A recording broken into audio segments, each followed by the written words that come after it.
Hello everyone, welcome to NRH channel. Dear students, in yesterday's class we have completed the exercise number 8.1.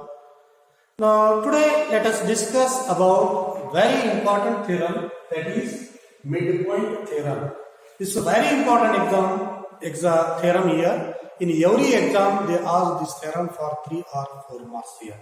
So see what it says this theorem here. First let us discuss about the statement of midpoint theorem.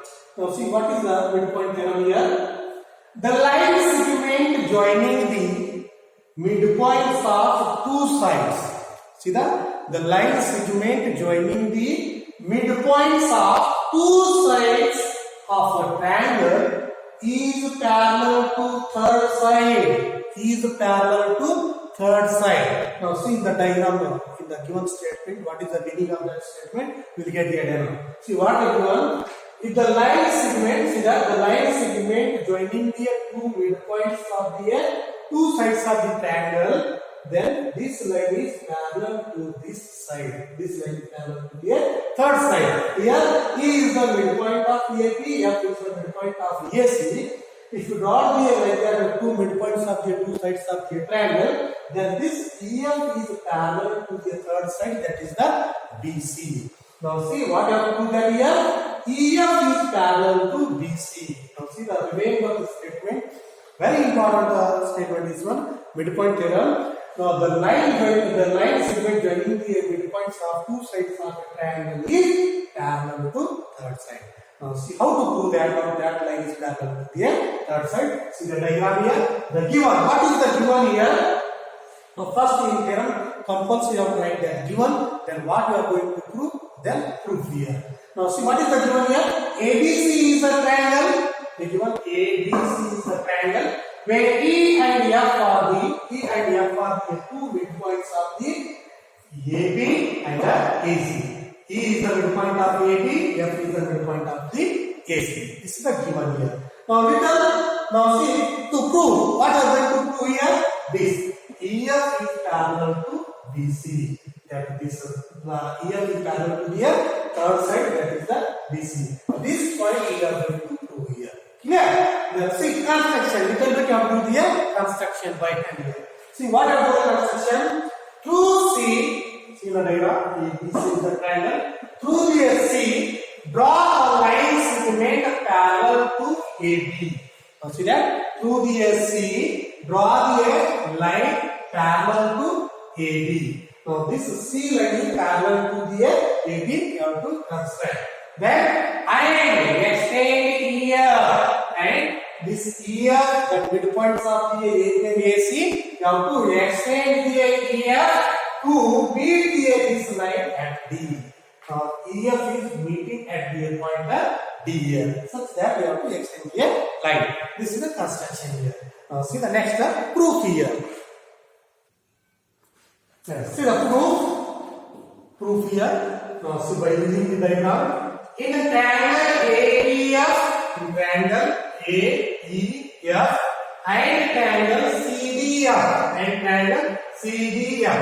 Now compare these two triangles, make the congruent, then all corresponding parts are equal. Correct? You know that what is the congruent and corresponding parts here. Now see in the triangle AEF and triangle CDF, see what are the three elements here?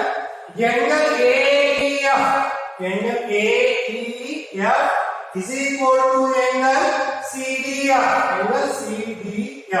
Why that? These two angles are equal here? Because now see one more point here. Now see these angles are equal because alternate interior angles. These angles are the alternate interior angles. When we can say that alternate interior angles? Because we constantly AB is parallel to CD. And then you draw that. These two lines are parallel, means ED is the transversal.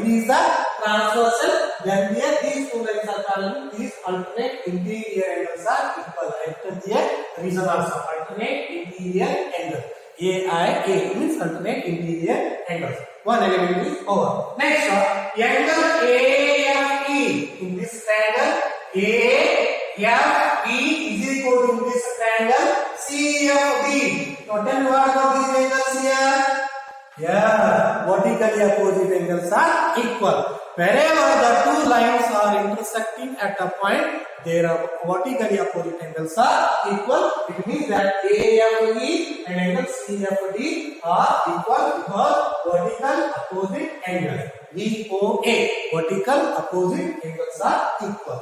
Now one more element you have required. See, which is the one more element here?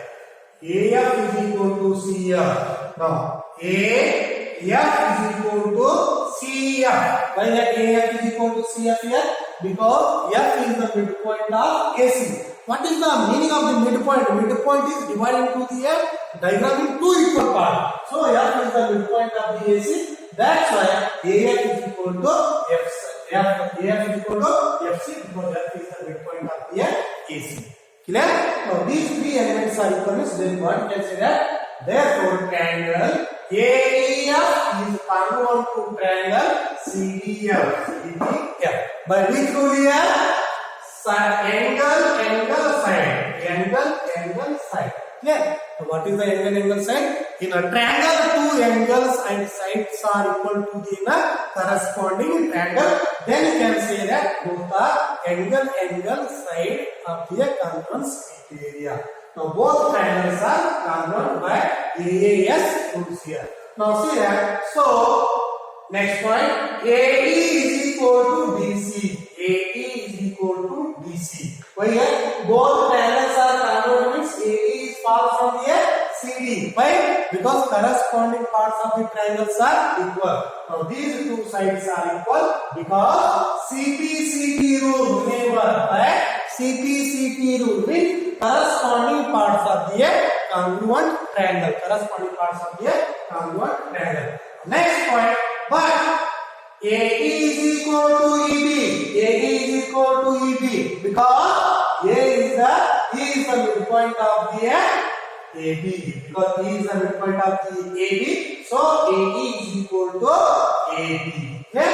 Now hence EB is equal to BC because you put that AE is equal to CD. AE is equal to BE is there. Then you can say that BE is equal to CD. Correct? BE is equal to CD. Then what you can tell me? What is the conclusion about BE? BE is equal to CD means what about the BCDE here? Yes, it is a parallelogram. When you can say that this quadrilateral is parallelogram, in any quadrilateral, one pair of sides are equal and parallel, then you can say that that quadrilateral is the parallelogram because you prove that BE is equal to CD means then it is a parallelogram. Which is a parallelogram? BCDE is the parallelogram. Hence, EB is equal to BC. EB is equal to BC. Then, so final point you have right here. Now, BCDE is the parallelogram, or you can say that EBCD is the parallelogram. You have right here reason here because one pair of opposite sides are equal and parallel. Then that quadrilateral is the parallelogram. You have to say that point here. Clear? Now, next thing here. Now, it is a parallelogram means ED is parallel to BC, correct? Because opposite sides are parallel in the parallelogram. So ED is equal to BC. Then what you can say that ED is equal to BC means you can say that EF is equal to BC, correct? Now full is parallel to this one means you can say that EF is also parallel to the BC. So hence what you put that EF is parallel to the BC. This is the final. So you prove that if the midpoint, if the line segment joining the two midpoints of the triangles are parallel to the third side, so EF is parallel to the BC. Now very important, one more point you have to remember here. See that. Now this line is always half of the third sides of the triangle. How can you say that this is half of this one? Now see that here, I write here EF is equal to what is that? FD. Correct? EF is equal to FD. Correct. Now see that. Then BC is equal to what is that? BC is equal to ED. BC is equal to ED. Correct is that? BC is equal to ED here. Or sorry, FD. BC is equal to FD. Now BC is equal to ED, not FD. Sorry. BC is equal to ED. Correct? Now see that, can write here BC is equal to ED means you can write it 2 times of the EF. Correct? ED is equal to, because ED is equal to what is that here? I write here. ED is equal to EF plus what is that? FD. Correct? Now see that ED is equal to EF plus FD. So BC is equal to, can write that 2 times of the EF. Correct? Now no, because F is the midpoint. F is the midpoint of this one. Means this line is equal to this line. You can write here 2 times of the EF. So finally what you can say that here? One more point. EF is equal to, now this one is a thing is said half of BC. On left.